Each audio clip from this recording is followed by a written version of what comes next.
ఈ తపాలా బాక్సు మన జీవితంతో ఎంతో అనుబంధాన్ని పంచుకున్నది.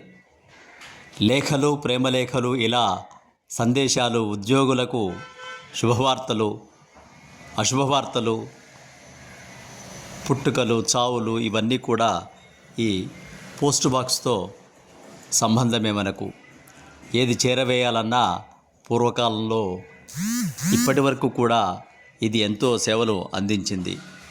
దీనితో మన జీవితానికి ఎంతో అనుబంధం ఉంది. కానీ కేంద్ర ప్రభుత్వం ఈ నెల ఆగస్టు 31 నుండి ఈ పోస్ట్ బాక్స్ను దేశవ్యాప్తంగా తొలగించడానికి ఆదేశాలు ఇచ్చింది. కారణాలు అన్నీ మనకు తెలుసు.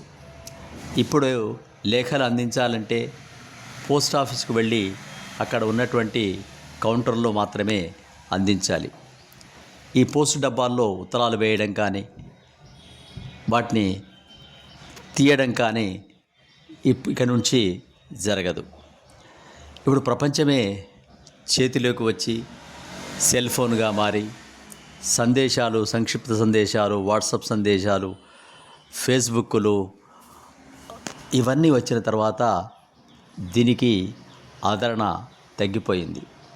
కాలగమనంలో కనుమరుగు కాక తప్పని పరిస్థితి వచ్చింది.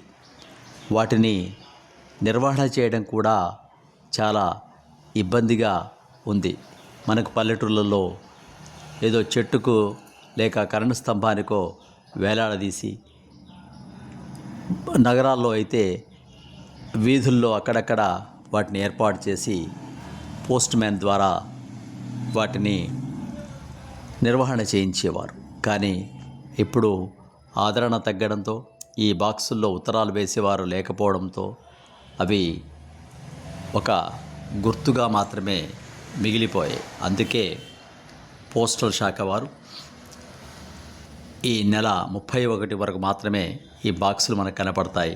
1వ తారీఖు నుండి వీటి నిర్వహణ ఉండదు. వీటన్నింటినీ కూడా తొలగిస్తారు. అలాంటి ఎర్ర బాక్సు ఇక మనకు కనిపించదు. ఈరోజే చక్కగా చూడండి. దాని ద్వారా మనం పొందిన అనుభూతులను నెమరు వేసుకోండి. ఈ పోస్ట్ బాక్సు కథ కంచికి చేరింది. శుభం. సబ్స్క్రైబ్ ఆచార్య శ్రీ శక్తి ఛానల్.